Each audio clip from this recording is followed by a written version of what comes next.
Welcome, everybody, to our latest edition of the Spotlight series, designed to highlight real-life heroes in neurology who, through their actions, exemplify the values of the American Academy of Neurology. I'm Dr. Jim Stevens, president of the AAN, and today it gives me great pleasure to speak with Dr. Igor Koralnik, professor of neurology at Northwestern University. Dr. Koralnik is section chief of the neuroinfectious disease and global neurology departments at Northwestern, and he is the founder and director of the Neuro COVID-19 Clinic at Northwestern, one of the few post-COVID-19 centers to focus solely on the neurologic consequences of this infection. So again, welcome, Igor, and please share with the audience today your story, the actions that you took, lessons learned, and what you are most proud of as a result of this unbelievable accomplishment. Dr. Koralnik. Thank you, Jim, for having me and for inviting me in this session. So during the beginning of the spring of last year, I was contacted by 3 first-year medical students from Northwestern who were interested in doing a research project with me during the summer on the topic of neuroinfectious diseases, Jeff Clark, Nathan Schlovin, and Stephen Hoffman.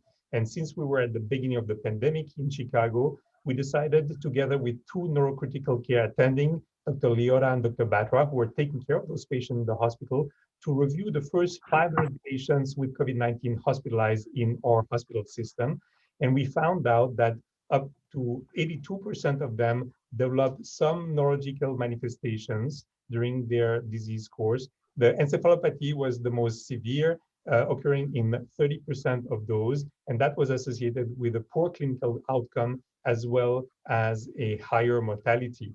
So this confirmed that in the US population also affected with COVID-19 will develop neurologic problem, the same as what we had seen previously in China and in Europe, who had seen the pandemic sooner than us.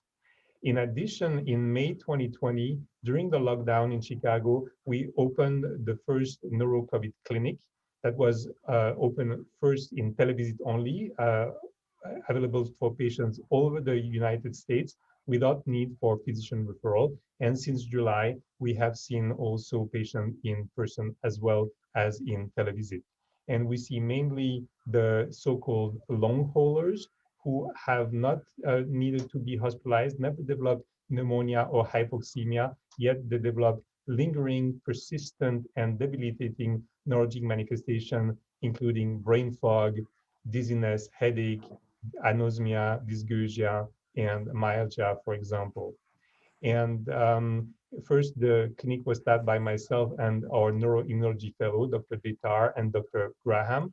But because of the very high demand, we needed to add 2 APP nurses as well as rotating neurology resident to take care of all these patients.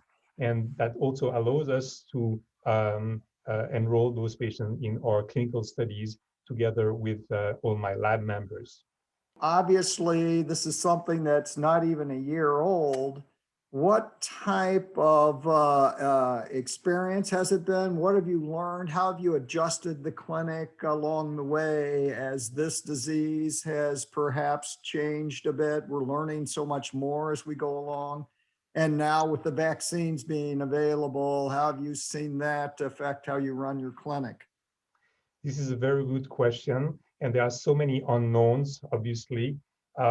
What we have seen is that about half of the population of the clinic are long haulers who have the same neurologic manifestation, but that persistently test negative for SARS-CoV-2, either in the nasal swab or in the serological test. And one of the explanations is that they don't shed the virus, since they had minor respiratory problems that went away, and also possibly because the tests available clinically are not sensitive enough to pick up antibodies in patients who don't have severe pneumonia and are intubated in the ICU, but are just the long haulers who otherwise remain in the community without need to be hospitalized. Fabulous. I know all of us in neurology and in the field of medicine will be keeping our eyes on the results and your experiences and have the opportunities, hopefully, in the future to share our own experiences so we gain knowledge about this virus and how it has affected the nervous system, both immediately and, as you said, for the long term, and how we can best manage it. So thank you, Igor, for sharing your inspirational story. Your efforts tie so closely to our values, particularly the value of professionalism, where we work collaboratively as a committed team to share our expertise and use informed decision-making in the service of others in order to improve the quality of neurologic care. So until next time, everyone, please stay safe and stay strong.